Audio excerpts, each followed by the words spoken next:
I wouldn't dream of it. Normally I hit myself. Did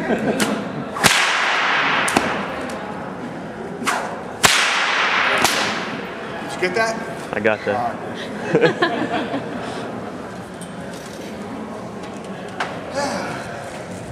Well, what do you want to know? Who's got the first question for Tom? What was the first movie that influenced you into getting into makeup? Man of a Thousand Faces. Story of Lon Chaney. I have a son named Lon. I named him after Lon Chaney.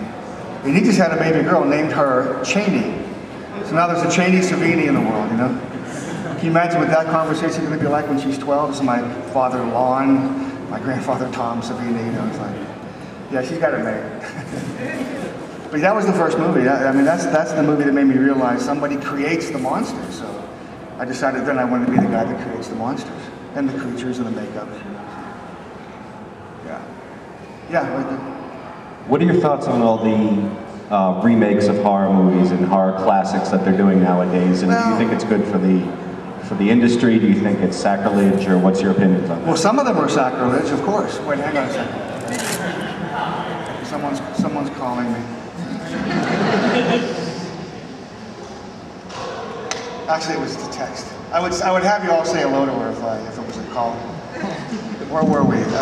Sequels. Yeah, you know why they're making sequels and remakes? Especially because they're trying to.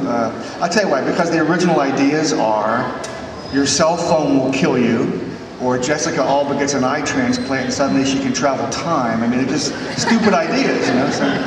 So the remakes and sequels, they do that to capitalize on some movie that was successful.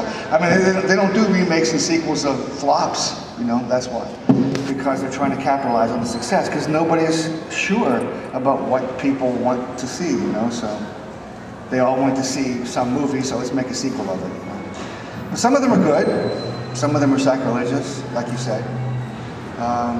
I own Saw, I own Haunt. I still haven't watched those, you know. It's just not entertaining. It may sound strange coming from me, but watching torture porn is not entertainment, you know, for me. You know, if I wanted that, I'd go back to Vietnam. You know. Oh, I didn't know you were part of this. See, damn it, Tom, you're always giving it out yourself. Well, I didn't know. What's your favorite of new remakes? What's my favorite remakes? Well, Godfather 2. Well, that's not a remake, though. It's a sequel. I would have said Lost Boys, but maybe just the first 10 minutes. You know. See, you agree, right? Yeah. Night of the Living Dead remake? Huh? Night of the Living Dead remake? I used to hate that movie. I used to hate Night of the Living Dead, the remake, you know. Because it was about 30% of what I intended to do, you know, what wound up on the screen. But then I went to a midnight screening of it. I went at 11 o'clock to do a Q&A before the movie, and I wasn't going to stick around and watch the movie because I just really hated it. I hadn't watched it in, I don't know, 20 years.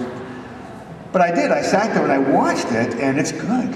You know, the actors are tremendous. The story is good. I mean, you know, I just and it was the first time I could watch it objectively. You know, because you know you see it so many times when you're editing it and you know directing it and all that. But no, I thought it was pretty good. I mean, has anyone here ever listened to the commentary on the Night of the Living Dead remake? There was a lot of really interesting things you were getting into. Like, one of the things was the Karen Cooper character who was changed. The name was changed in the remake, right? Was it? Yeah, it was. But you were actually going to have someone give her mouth-to-mouth. Oh, her mother, yeah, right. That's the lip bite. That's what I'm saying. That's part of the stuff that I wasn't able to do. You know, I was going to have the mother give her mouth-to-mouth resuscitation. And then, of course, she's already dead, and she turns into a zombie and bites the mother on the lip. She finally pulls away and backs up, and every time you cut to Karen, she's lying there, you cut to the mother, you cut back to Karen, she's sitting there without seeing her move, you cut back to the mother, you cut back, she's standing closer to her, just to make her creepy and scary, you know? And then suddenly she jumps on her mother, and in shadows on the staircase, you would see her like attacking her mother, and the mother reaches out and finds the trowel. Just as a token to the first movie, but she doesn't use it on her because it's her daughter, you know. But that was one of my hands were slapped again. We don't have time to do that, you know. So if Romero wasn't there. If Romero was there, it would have been a good time. You know, I would have been doing it. I would do whatever I wanted to. But I had these two jerks that they gave me for producers. Names, you probably know them. So, they've made a career off Night of the Living Dead, but it's clear since Night of the Living Dead who had the talent back then, and it was George Romero. You know what I mean?